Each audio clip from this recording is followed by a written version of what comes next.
There's no limit when it comes to God. The sky is not a limit for him.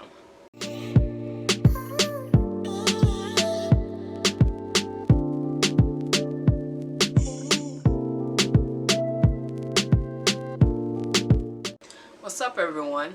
My name is Tijaha and welcome to my channel.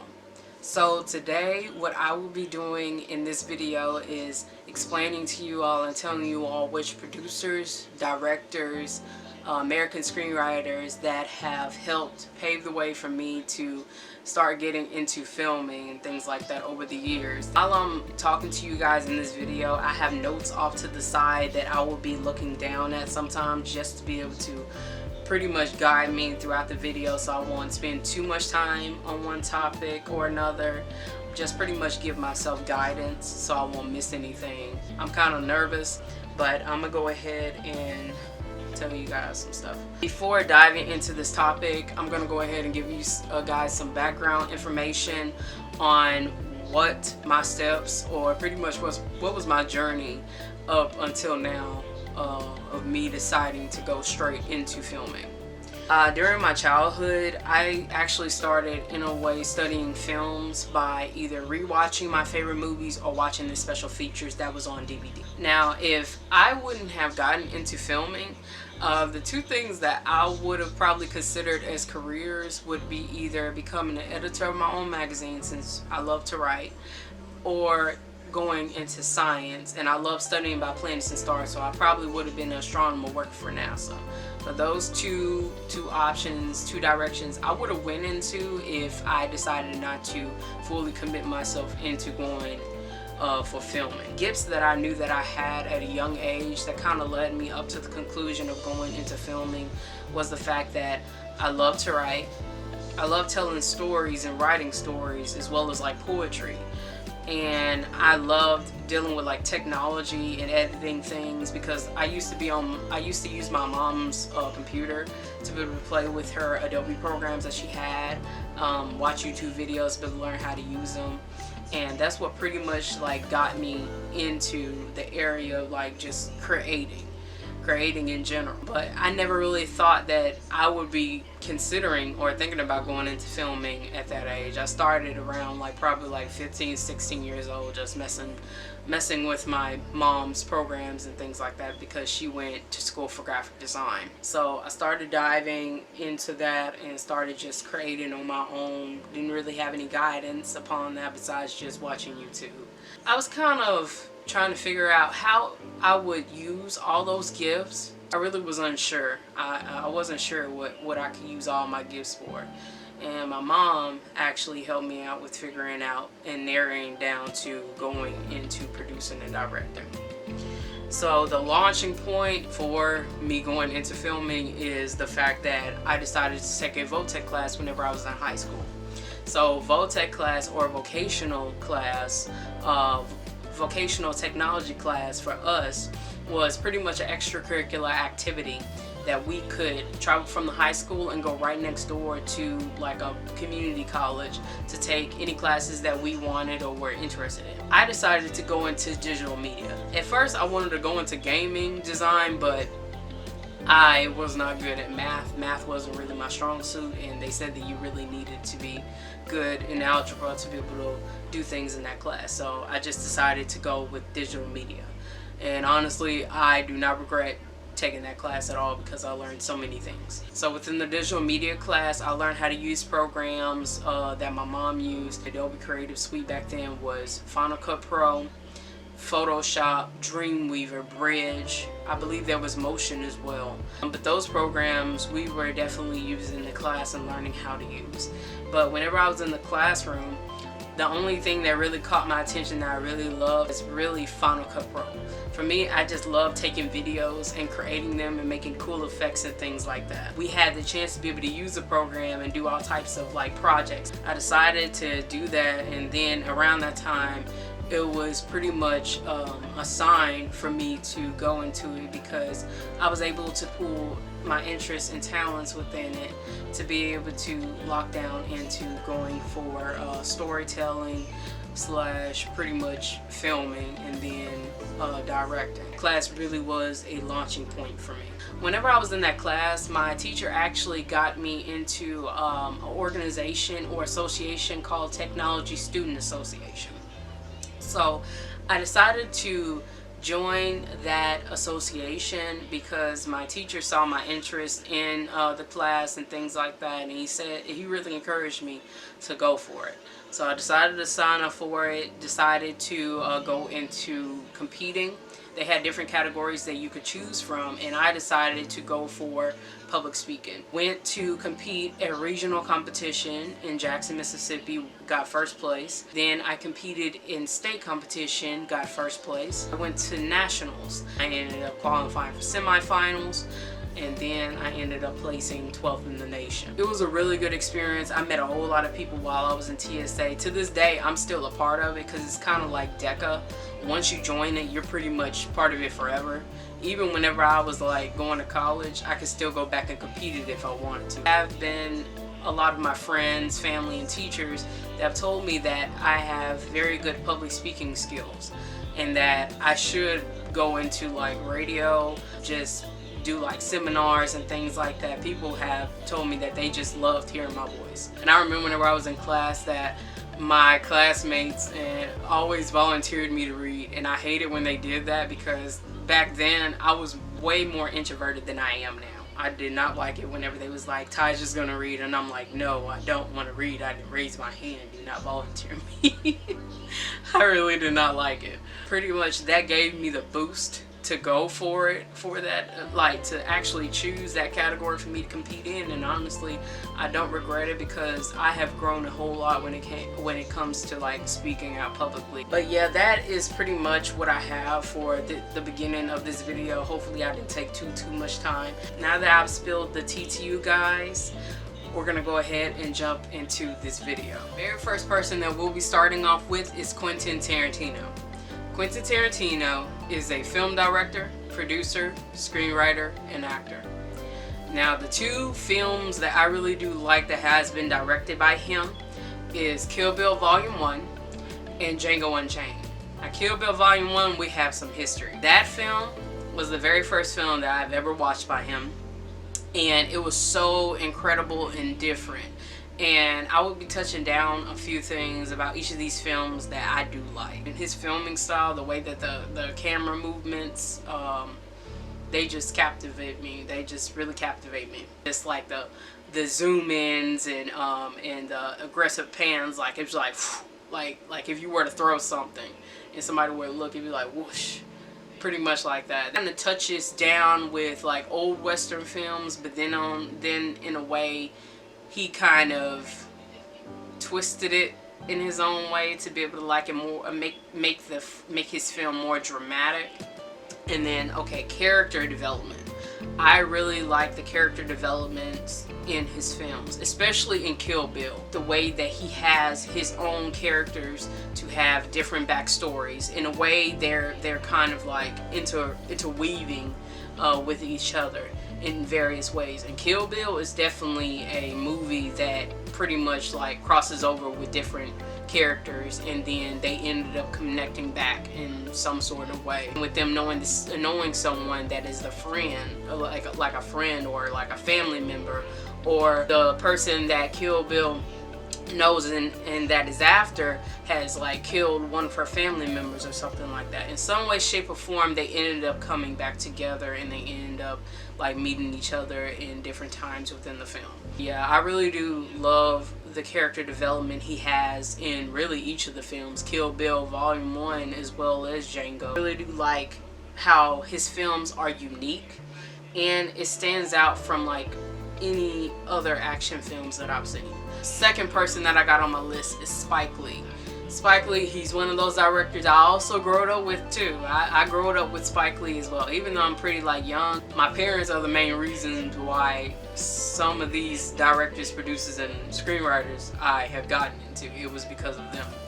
And the two films that I like by him are Crooklyn and Do the Right Thing. I took a African American film class, and we actually watched that movie, and I loved every minute of it. Just like in Crooklyn, I liked how he pretty much gave the background of how it is in a urban community. Pretty much giving a realistic perspective of how it is to live in the city, but live in an urban community within a city. It doesn't matter where he was filming at, New York, Boston, whatever. I think in some way, shape, or form, it's realistic, and pretty much you could see it outside your window.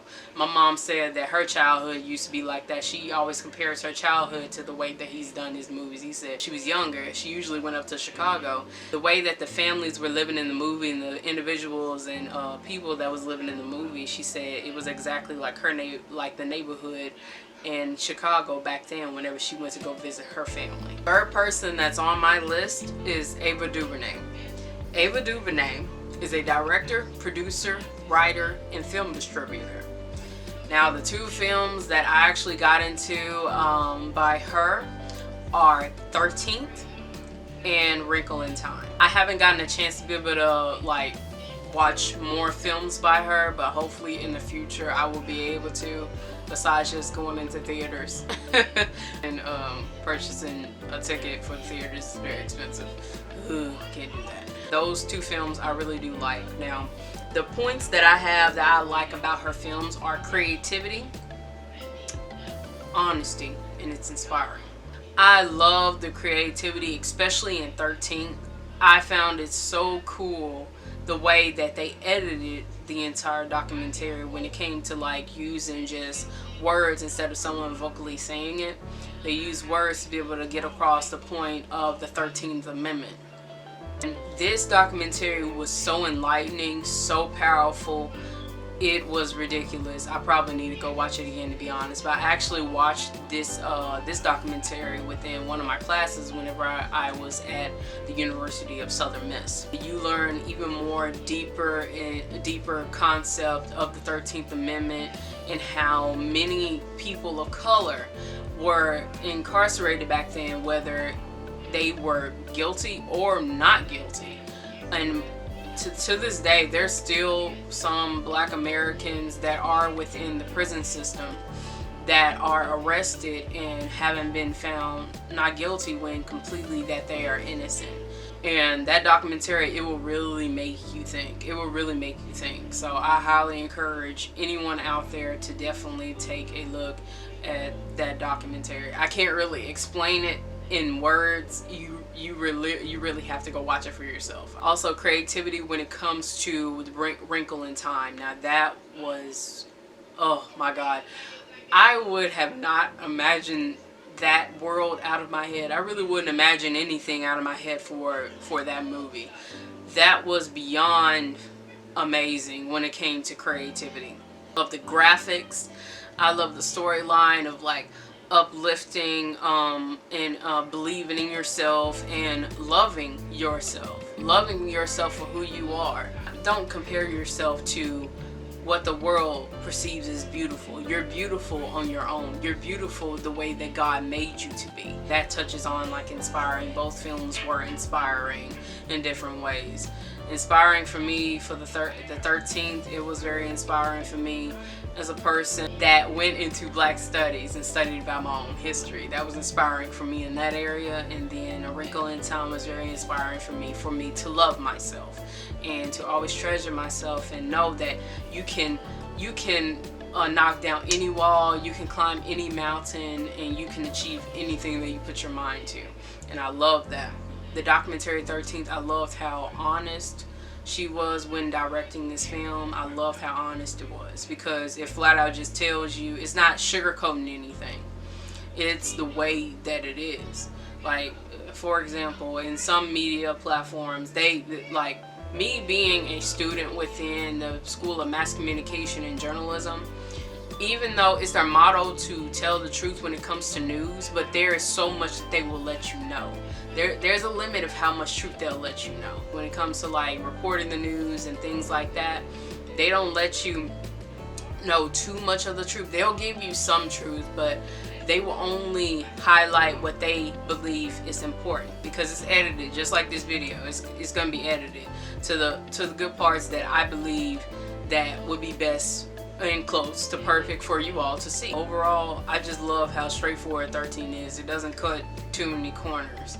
It doesn't give you too much information, but it gives you enough information for you to know the in-depth of the 13th Amendment, as well as the incarceration system and anything within the area of that documentary that they've covered. Okay, so these two directors, they actually kind of started my journey into getting into filming in a way. So I'm not too familiar of every single film that they've done, but each one of these directors has a film that really has caught my attention. So the very first one, her name is Lee Grant. She is an actress and a director. The films that she has that really caught my attention was the Loretta Claiborne story and In the Heat of the Night. Heat of the Night, I actually watched that one in class recently, probably like last year, just like I said for the other one.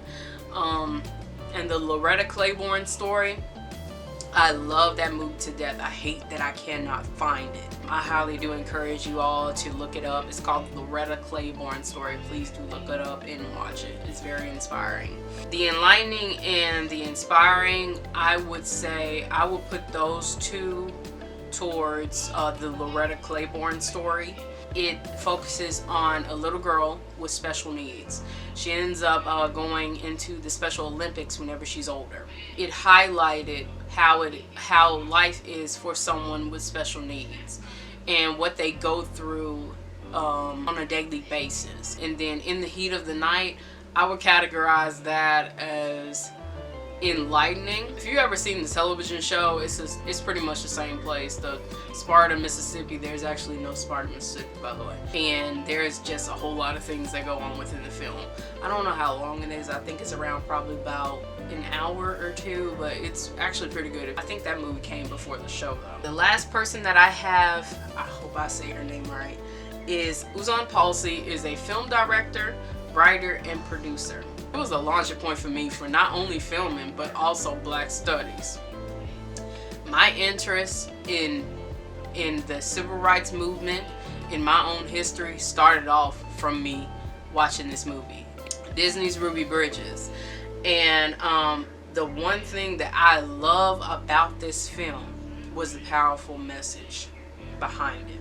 Ruby Bridges was the very first little girl to ever segregate, leave in Louisiana, and she went to St. Francis Elementary School.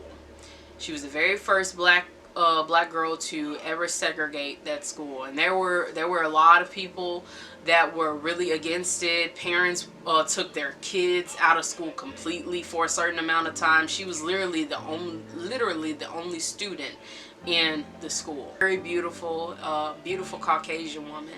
Had a heart of gold, and she used to teach on an army base, and she used to teach all races of children. And she decided to take her in, but whenever she moved down there, she didn't understand why the other teachers pretty much avoided her because of the color of her skin. And when she was down there, I remember one of the teachers actually told her that it's not normal for them to be inside their school. They're supposed to be in their own school. We have our own, they have theirs. But it's very powerful, very enlightening, and it's because of that movie I uplift and value education. So that is my list of producers and directors, screenwriters, etc. Yeah, if it really wasn't for my parents supporting me and just being with me all throughout this time of me pursuing my dream of going into filmmaking, I wouldn't have made it as far as I have today. First of all, thank you to God for blessing me to be able to earn my bachelor's degree within the field that I'm going into. And I just want to thank God for this these last few months in this year, God has been giving me confirmations all throughout these months that I am going in the right direction. Never be afraid to go for your dreams when you know that God is on your side. And just like I said, these last few months, this year, it has been nothing but affirmations and just straight up confirmations from God. Don't let anyone tell you that your dreams are not achievable, because through Christ everything is possible. There's no limit when it comes to God. The sky is not a limit for him. There is no limit when it comes to God. So you can reach any dream that you want to go for. God put you on this earth for a reason, and you have a purpose. No matter where you live, no matter the circumstances, no matter your nationality, God loves each and every one of us. He made us. We are all his children. Please make sure to follow me on my Instagram, subscribe to my channel, and leave a comment down below. And if you get bored in between the time that I post another video, please do go back to the very first video that I have posted and watch that. It's pretty long. It's pretty much an introduction to who I am, and you get to know me even more in depth. And you can also go to my dance nonprofit's YouTube channel, where we post K-pop dance covers. I do a couple of them on the channel, so make sure to go check that out. And subscribe to that channel if you would like to. K-pop Day by KDDC. I will also have it at the very end of this video, a link to the channel and the most recent video that I've done a dance cover to. So I hope you guys have a blessed night or day. Stay positive, and see you in the next video. Deuces.